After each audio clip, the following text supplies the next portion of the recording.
మనసును నియంత్రణలో పెట్టుకోకుండా మీరు ఏ పని చేసినా ఫెయిల్ అయిపోతారు.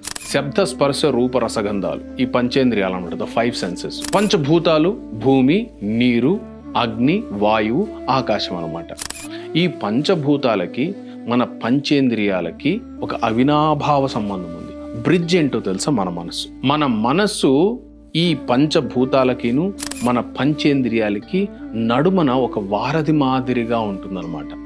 నీకు ఏమి కావాలన్నా నీ మనసులో నువ్వు అనుకున్నావంటే నీ పంచేంద్రియాల ద్వారా వాటిని నువ్వు పొందవచ్చు. వాటిని పొందడానికి ఈ పంచభూతాలు సహకరిస్తాయి.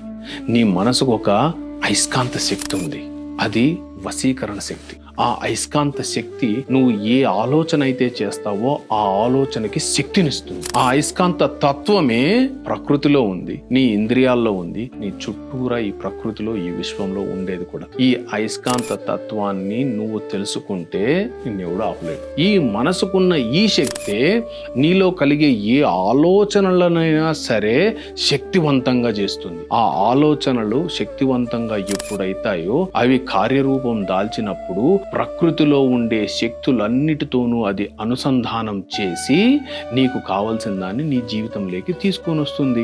ధ్యానం చేయగలిగితే నీ మనసు నెమ్మదిగా నీ కంట్రోల్లోకి వచ్చిందనుకో, ఈ ప్రపంచం నీకు దాసోహం అవుతుంది.